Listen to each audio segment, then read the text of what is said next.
হঠাৎ ছাদের মধ্যে জোরে জোরে পায়ের শব্দে ঘুম ভেঙে গেল।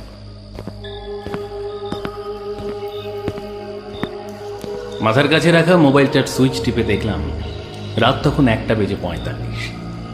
কিছুক্ষণ পরে হঠাৎই একটা বিকট চিৎকার মধ্যরাত্রের এই গভীর নিস্তব্ধতাকে ভেদ করে আমার কানে এসে পৌঁছায়।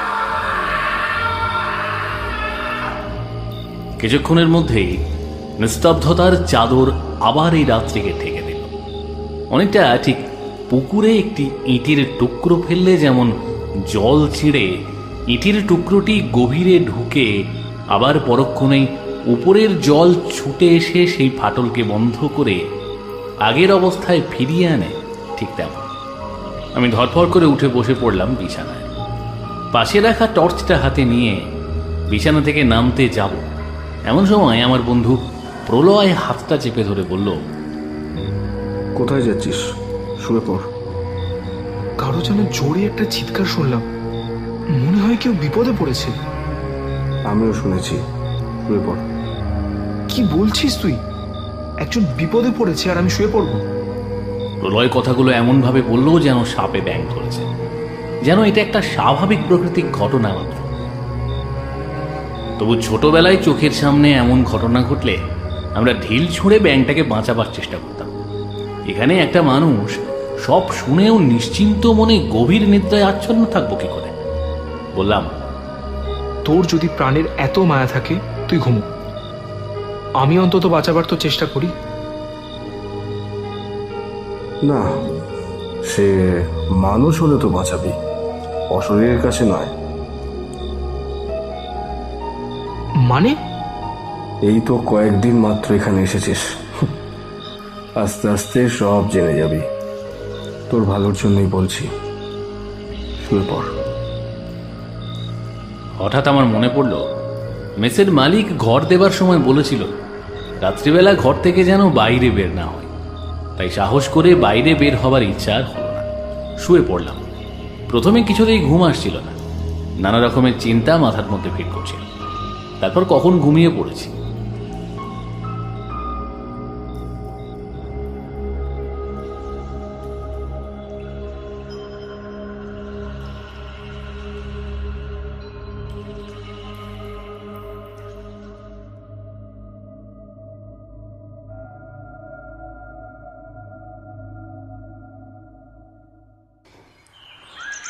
ঘুম ভাঙল পরের দিন সকালে পুলিশের গাড়ির হর্ন বাজার আওয়াজে।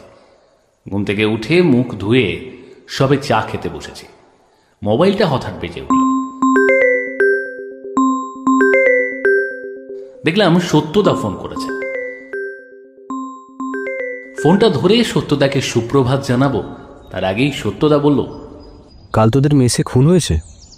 তুমি কি করে জানলে? সকালে টিভিতে খবরে দেখলাম। হ্যাঁ, মধ্যরাত্রে। তুমি কি আসবে? হ্যাঁ, যাব। উনি আমার খুবই পরিচিত। তুই কি লাশ দেখেছিস? না, দেখিনি এখনো। তাড়াতাড়ি লাশটা দেখে মোবাইলে কয়েকটা ছবি তুলে রাখ, পুলিশ নিশ্চয়ই চলে এসেছে। হ্যাঁ হ্যাঁ, পুলিশের গাড়ির আওয়াজ শুনেছি, এক্ষুনি যাচ্ছি ছবি তুলতে। তুমি তুমি তাড়াতাড়ি চলে এসো। তখনই প্রলয় ঘরে এসে আমায় বলল, কে ফোন করেছিল আকাশ? সত্যদা, অর্থাৎ সত্যব্রত বিশ্বাস। সত্যব্রত বিশ্বাস মানে বিখ্যাত ডিটেকটিভ সত্যব্রত বিশ্বাস? হ্যাঁ, আমার দূর সম্পর্কের দাদা তো। আমি নিচে যাচ্ছি, মৃতদেহের কয়েকটা ছবি তুলতে হবে। সত্যদা বলেছে ছবি তুলতে। নিচে যেতেই দেখলাম মৃতদেহর চারপাশে প্রচুর লোক দাঁড়িয়ে। পুলিশ মৃতদেহটিকে ময়নাতদন্তের জন্য পাঠাবে বলে ব্যবস্থা করছে। সেই মুহূর্তে আমিও বেশ কয়েকটি ছবি তুলে নিলাম।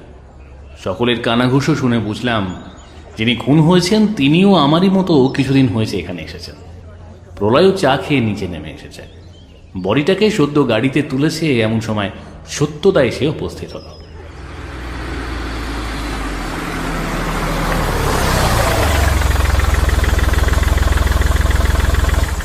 সত্যদাকে দেখে যে পুলিশ অফিসার ছিলেন বলে উঠলেন, আরে মিস্টার বিশ্বাস, যে আমার কি সৌভাগ্য যে আপনি এখানে এসেছেন। সত্যদাও এগিয়ে এসে অফিসারের সঙ্গে হ্যান্ডশেক করলেন। কিভাবে মৃত্যু হয়েছে?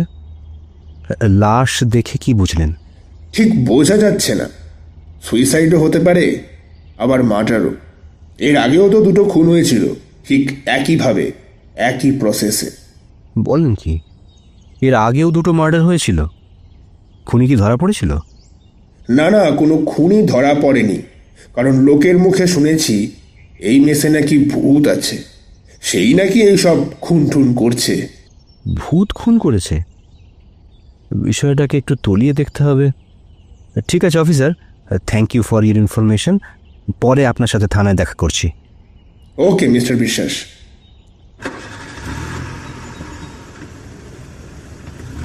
এই বলে পুলিশ অফিসার মৃতদেহ নিয়ে চলে গেল।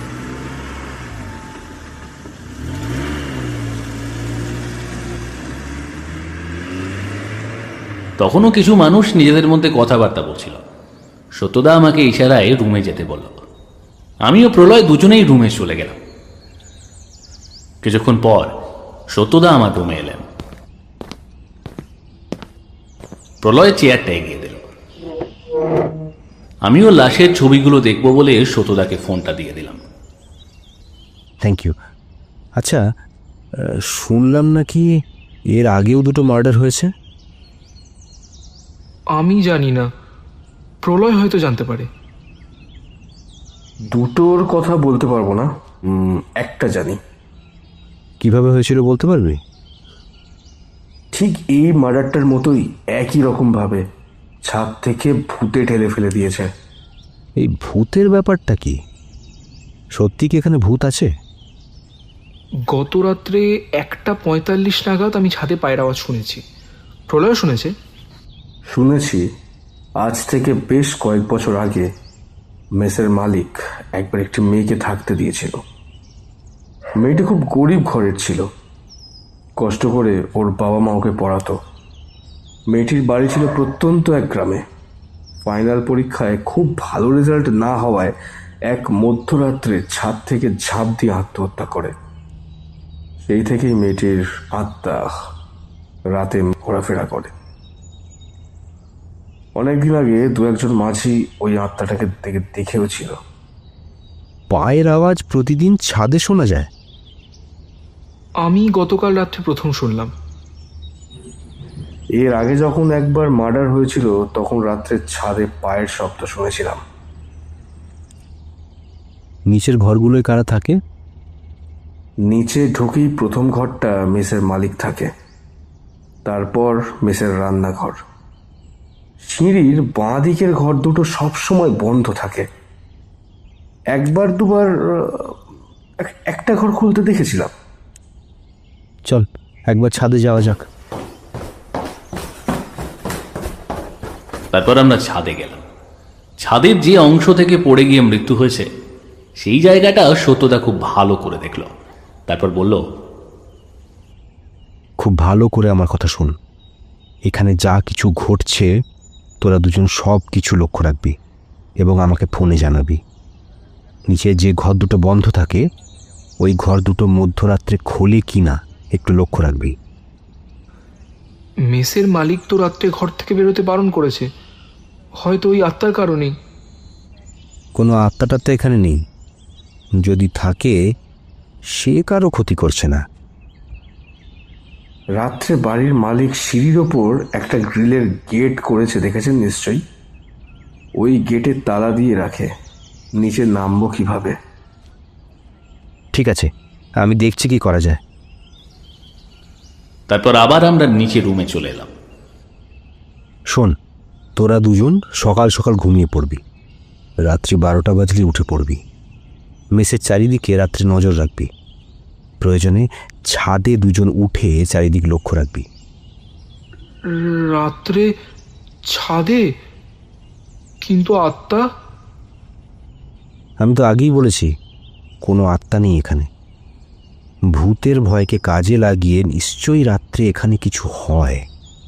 খুব সাবধানে কাজটা করবি, কোনোভাবেই যেন কেউ বুঝতে না পারে, তা না হলে কিন্তু বিপদ। আসছি আমি, কাল সকালে ফোন করব। এই বলে সত্যদা চলে গেল। সেই দিন রাত্রে হঠাৎ একটা শব্দে আমাদের দুজনের ঘুম ভেঙে গেল। কোনো গাড়ির গেট জোরে বন্ধ করলে যে আওয়াজ হয় ঠিক সেই রকম আওয়াজ। আমরা দুজনেই ঘর থেকে বেরিয়ে খুব সন্তর্পণে ছাদের সিঁড়ি দিয়ে উঠতে লাগলাম। তারপর আমার সাথে যেটা ঘটলো সেটা কল্পনাই করতে পারিনি। ছাদের লক খুলে ছাদে উঠতে যাব, এমন সময় মনে হলো কোনো একটা ছায়ামূর্তি আমার সামনে দিয়ে চলে হুঁশ করে গেল।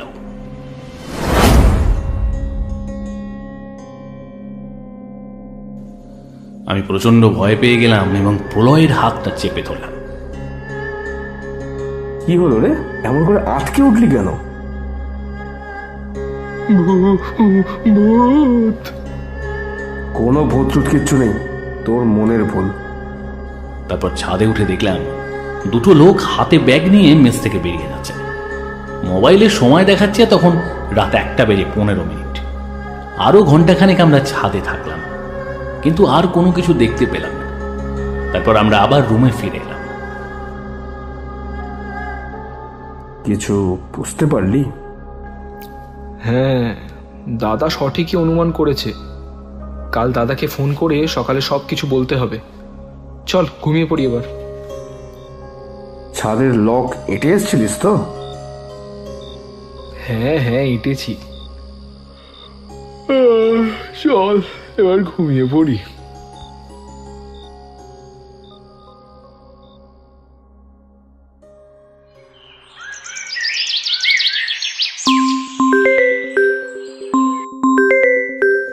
সকালে মোবাইলটা বেজে উঠতেই আমাদের ঘুম ভেঙে গেল। দেখলাম সত্যদা ফোন করেছে। ফোনটা ধরে বললাম, সুপ্রভাত দাদা, কাল রাত্রে আমরা দুটো লোককে ব্যাগ হাতে নিয়ে মেস থেকে বেরিয়ে যেতে দেখেছি। আর কিছু দেখেছিস? না, আর কিচ্ছু দেখিনি। ছাদে তারপরেও প্রায় 1 ঘন্টা অপেক্ষা করেছিলাম। তারপর সত্যদা কি একটা ভেবে বলল, 11টার সময় থানায় তোরা চলে আয়। ঠিক আছে দাদা, আমরা সময় মতো পৌঁছে যাব। এখন রাখছি। তারপর আমরা মুখ ধুয়ে কিছু খেয়ে 11টার সময় থানায় পৌঁছে গেলাম। সত্যদার সাথে একসঙ্গে আমরা থানায় প্রবেশ করলাম। অফিসার দত্ত বললেন, আরে আরে আসুন আসুন মিস্টার বিশ্বাস, আসুন প্লিজ প্লিজ বসুন। তারপর বেল বাজিয়ে এক কনস্টেবলকে দিয়ে 4 কাপ চা আনতে বললেন। সত্যদা বললেন, পোস্টমর্টম রিপোর্ট কি বলছে? সুইসাইড না মার্ডার? সুইসাইড নয়, এটা মার্ডার। তা উনি কি আপনার পরিচিত? হ্যাঁ, আমার ক্লাসমেট। কলকাতায় একসাথে কলেজে পড়াশুনো করেছি। একজন গুণী কবি সাহিত্যিক, নাম হলো মৃত্যুঞ্জয় ঘোষ। বিয়ে টিয়ে করেননি। যতদিন বাবা মা বেঁচে ছিল গ্রামের বাড়িতেই ছিল। মারা যাওয়ার পর কলকাতায় কিছুদিনের জন্য এসেছে। কিন্তু এমন একজন মানুষের তো মার্ডার হওয়ার কথা নয়। সেটাই তো আমায় ভাবাচ্ছি মিস্টার দত্ত, কী কারণে মার্ডার হলো। আচ্ছা ইন্সপেক্টর দত্ত, ওই মেসে কোনো বেআইনি কাজকর্ম হয় না তো? কেন এমন বলছেন? না মানে আমাদের কাছে তো এরকম কোনো খবর নেই। না, গতকাল রাত্রে 1:15 নাগাদ দুটো ব্যক্তিকে ব্যাগ হাতে মেস থেকে বেরিয়ে যেতে দেখেছে এরা। হয়তো এইসব কাজকর্ম মৃত্যুঞ্জয় জেনে গিয়েছিল, তাই তাকে মার্ডার হতে হলো। ওকে মিস্টার বিশ্বাস, আমরা আজই খবর নিচ্ছি। মৃত্যুঞ্জয় যে রুমটায় থাকতো সেই রুমটা একবার সার্চ করতে হবে, চলুন। তারপর অফিসার দত্ত এক কনস্টেবলকে ডেকে বললেন, এই ড্রাইভারকে বড় গাড়ি বের করতে, আমরা এক্ষুনি বেরোবো। তারপর আমরা সকলে মিলে মেসে পৌঁছালাম। মেসের মালিকের কাছ থেকে চাবি নিয়ে সাহিত্যিক মৃত্যুঞ্জয় ঘোষ যে ঘরে থাকতেন সেই ঘরটার তালা খোলা হলো। এতদিন পর্যন্ত ঘরটা পুলিশ সিল করে রেখেছিল। আমরা 4 জন ঘরটা ভালোভাবে সার্চ করলাম। বেশ কয়েকটি বই এবং একটি ডায়েরি ছাড়া আর তেমন কিছু পেলাম না। সত্যদা ডায়েরির পাতা উল্টে পাল্টে দেখতে লাগলেন। হঠাৎ বলে উঠলেন, ও মাই গড, এসব কি লেখা আছে? আমরা ছুটে গিয়ে বললাম, কি লেখা আছে ডায়েরিতে? মৃত্যুঞ্জয়ের মাঝে মাঝে আত্মাদের সাথে দেখা হতো। আত্মা ওকে বলেছে নাকি যদি আত্মার কথা না শোনে তাহলে ওকে মেরে ফেলবে। তাহলে কি ভূতেই এই মার্ডারটা করেছে? যদি ডায়েরির কথা সত্য হয় তাহলে এটাই বোঝায়। তাহলে তো কেসটা এখানেই ক্লোজ করে দিতে হয়। হ্যাঁ, কারণ ভূতকে ধরা বা শাস্তি দেওয়া কোনোটাই সম্ভব নয়। তাহলে কেন আত্মা মৃত্যুঞ্জয়কে মারল? কোন কথা সে শোনেনি? তারপর সত্যদা মৃত্যুঞ্জয় বাবুর লেখা বইগুলো খুলে খুলে দেখতে লাগলো। মিস্টার দত্ত বললেন, চলুন তাহলে থানাতেই ফিরে যাওয়া যাক। ওকে, চলুন। তবে এখানে সমস্ত বই, ডায়েরি, ফোন এবং ওই ব্যবহৃত সমস্ত জিনিস থানায় নিয়ে চলুন। ওকে মিস্টার বিশ্বাস। তারপর দুজন কনস্টেবল তদন্তের প্রয়োজনীয় সমস্ত জিনিস ঘর থেকে বের করে নিয়ে গেলেন। সত্যদা আমাকে রুমটা তালা দিয়ে চাবি মেসের মালিককে দিয়ে দিতে বললেন। হঠাৎ সত্যদা প্রলয়কে জিজ্ঞাসা করল, আচ্ছা প্রলয়, উল্টো দিকের ঘরটা তালা দেওয়া দেখছি, গতকাল তো তালা দেওয়া ছিল না। সত্যি তো, এতক্ষণ তো খেয়াল করিনি। সত্যদা আমাকে মেসের মালিককে উপরে একবার ডাকতে বললেন। মেসের মালিক আসতেই সত্যদা বললেন, উল্টো দিকের ঘরটা তালা দেওয়া কেন? দুদিনের জন্য একজন ভাড়া নিয়েছিল, আজ চলে গেছে। ওর কোনো ডিটেলস আছে আপনার কাছে? মানে নাম, ঠিকানা, ফোন নাম্বার ইত্যাদি? না স্যার, কোনো কিছুই নেই। নেই মানে? ঘর ভাড়া দিচ্ছেন আর তার ডিটেলস রাখবেন না? আশ্চর্য। হ্যাঁ স্যার, সব কিছুই নেওয়া হয়, কিন্তু ও পরে দেবে বলেছিল। হঠাৎ এমন একটা ঘটনা ঘটল, আর নিতে ভুলে গেছি স্যার। ননসেন্স কোথাকার। এসব স্যার ওই দুষ্টু আত্মাই করছে। আপনি এতটা নিশ্চিত হচ্ছেন কি করে? এর পেছনে আপনার কোনো উদ্দেশ্য নেই তো? কি বলছেন স্যার? আমার কি উদ্দেশ্য থাকবে? এ জগতে উদ্দেশ্যহীন বলে কিচ্ছু হয় না। আর আপনার এগেইনস্টে যদি একটা প্রমাণও আমার হাতে আসে না, তাহলে আপনার আর আপনার মেসের দুজনেরই কপালে দুঃখ আছে, বুঝলেন? চলুন। তারপর আমরা সকলে থানায় চলে গেলাম। পুলিশ অফিসার এক কনস্টেবলকে ডেকে বললেন, মৃত্যুঞ্জয় ঘোষ মার্ডার এই ফাইলটি তুলে রাখুন, কেসটা ক্লোজ হয়ে গেছে।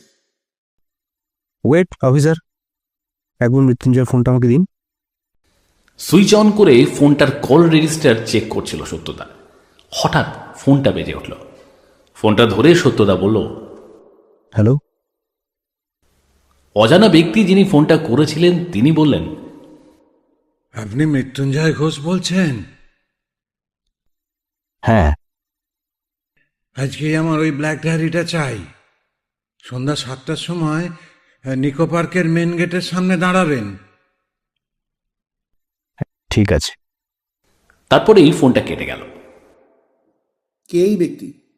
কোন ডায়েরির খোঁজ করছে? কি বা আছে সেই ডায়েরিতে? সেটাই রহস্য।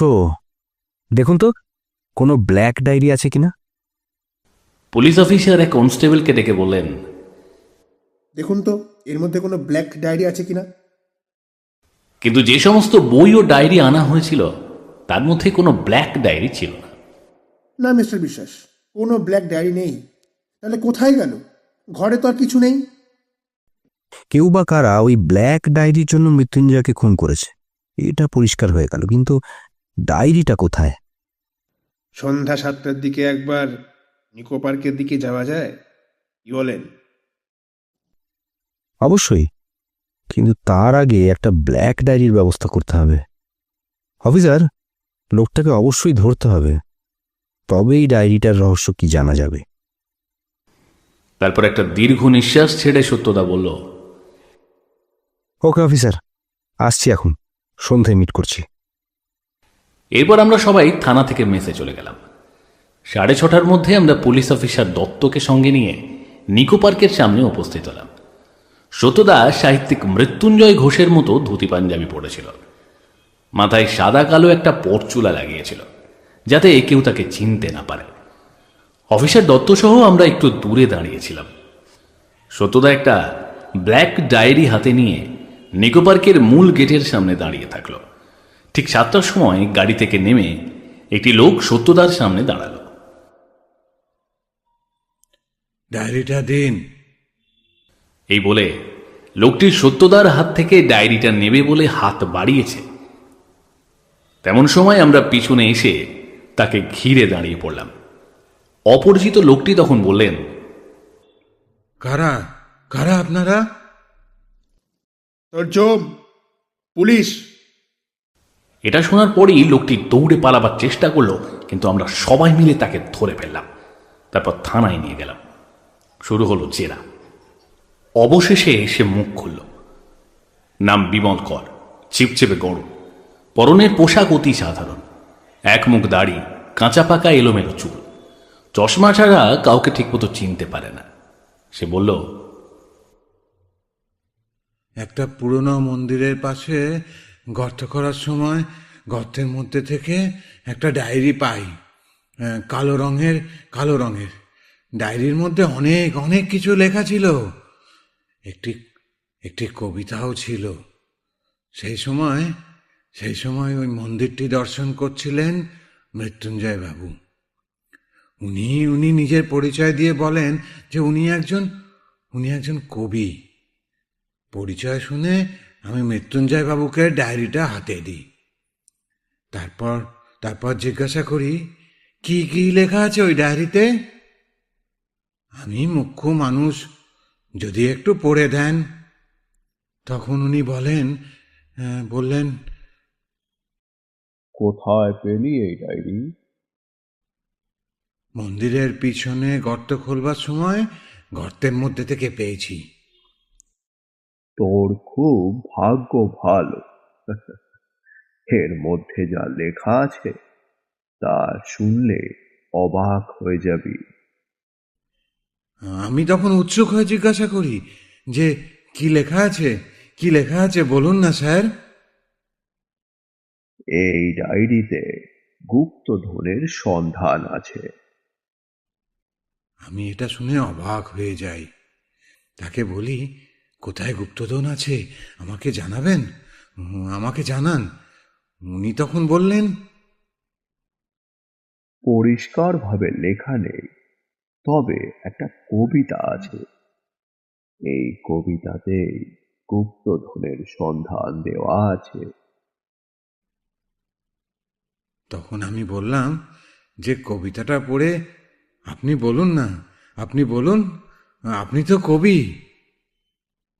উনি তখন বললেন, 2-3 দিন সময় দিতে হবে আমাকে। 3 দিন পরে হয়তো তোকে বলতে পারবো। তুই আমার ফোন নাম্বারটা নিয়ে রাখ। 3 দিন পরে আমাকে ফোন করবি। তারপর মৃত্যুঞ্জয় বাবু সেখান থেকে চলে যান। 3 দিন পরে আমি তাকে ফোন করি, কিন্তু ফোনটা সুইচ অফ বলে। ফোনটা সুইচ অফ। আজই ফোনটা পেয়েছিলাম, তাই তাকে নিকো পার্কের মূল গেটের সামনে আসতে বলেছিলাম। তুই কি জানিস মৃত্যুঞ্জয় বাবু আর বেঁচে নেই? বিমলকর হতবাক হয়ে বললেন, কি বললেন? মৃত্যুঞ্জয় বাবু বেঁচে নেই? এই বলে কাঁদতে শুরু করলেন। তারপর কাঁদতে কাঁদতে বললেন, বেঁচে নেই। বড় ভালো মানুষ ছিলেন। একবার দেখেই বুঝেছিলাম। না হলে ফোন নাম্বার কেউ দেয়। মিথ্যাও বলতে পারতেন। বেশি নাটক করিস না, তুই সব জানিস। ডায়েরিটার জন্য একটা ভালো মানুষকে খুন করে দিলি। এবার বল। খুন? মৃত্যুঞ্জয় বাবু খুন হয়েছেন? আমি খুন করিনি। ও, নতুন নাটক তুই করিসনি, তাহলে কে করেছে? কে? আমি জানি না, আমি জানি না। এটা বলে আবার কাঁদতে শুরু করলেন। এবার সত্যদা মুখ খুললেন। তুই কি ডায়েরিটার ব্যাপারে কাউকে কিছু বলেছিস? আমি জানতাম আমি একাই গুপ্তধন সংগ্রহ করতে পারবো না, তাই আমার এক বন্ধুকে বলেছিলাম। নাম কি? কোথায় থাকে? ওর নাম রমেশ, ওই লেক টাউনে থাকে। তারপর সত্যদা অফিসার দত্তকে বললেন, এখনই গাড়ি বের করুন, লেক টাউনে যাব। ওকে মিস্টার বিশ্বাস। কোনো চালাকি করার চেষ্টা করবি না, চুপচাপ রমেশকে আমাদের হাতে তুলে দিবি। যদি চালাকি করেছিস তোকে এবং তোর বন্ধুকে একসঙ্গে এনকাউন্টার করে দেবো। চলুন অফিসার। তারপর আমরা সকলে মিলে লেক টাউনের উদ্দেশ্যে রওনা হলাম। পথে বিমল অফিসার দত্তবাবু বললেন, তোর বন্ধুকে ফোন করে চায়ের দোকানে ডেকে নে। তারপর গাড়ি থামলো চায়ের দোকান থেকে একটু দূরে। গাড়ি থেকে বিমলকর নেমে চায়ের দোকানে গেলেন। সত্যদা আমি দুজনেই চায়ের দোকানে গেলাম। অফিসার দত্ত তার টিম নিয়ে অপেক্ষা করছিলেন। সত্যদা সিগন্যাল দিলেই রমেশকে গ্রেপ্তার করবে। বিমলকর রমেশের পাশে বসল। আমরা উল্টো দিকের বেঞ্চে বসলাম। হঠাৎ রমেশ সত্যদাকে দেখে চিনতে পেরে যায়। চায়ের কাপটা রেখে ছুটে পালাতে যাবে, অমনি সত্যদা, অফিসার দত্ত এবং তার টিম তাকে ঘিরে ফেলল। সেখান থেকে গ্রেপ্তার করে সোজা থানায় নিয়ে আসা হলো। তারপর অফিসার দত্ত অপরাধীকে উষ্ণ অভ্যর্থনা জানায় লাঠি দিয়ে, কিন্তু কিছুতেই স্বীকার করছিল না যে সে খুনটা করেছে। তারপর 3rd ডিগ্রি শুরু করতেই স্বীকার করল। তোর এত সুন্দর কাজের বিবরণটা একটু আমাদের শোনাতো। এমনি না, ভালোভাবেই শোনাবি, ঠিক আছে? তার আগে তো ওষুধ পেয়েছিস, এবার শুনিয়ে দে।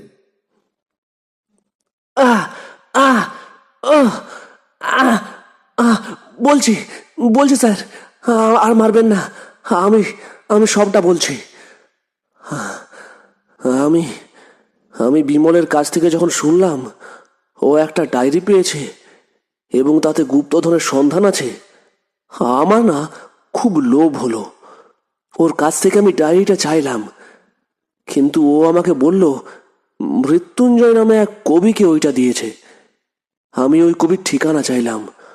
ও বলল ওর কাছে ঠিকানা নেই, ফোন নাম্বার আছে। সেই নাম্বারে আমি ফোন করি, নিজেকে বিমল পরিচয় দিয়ে জিজ্ঞাসা করি তিনি কোথায় থাকেন। তখন মৃত্যুঞ্জয়বাবু ঠিকানাটা আমাকে দেন। আমার কাছে ওই মেসটি খুবই পরিচিত, কারণ কয়েক বছর আগে 10 দিনের ভাড়া ছিলাম। ওই মেসের ভৌতিক ব্যাপারও আমি জানতাম। আমি মৃত্যুঞ্জয়বাবুর উল্টো দিকে ঘর ভাড়া নিলাম।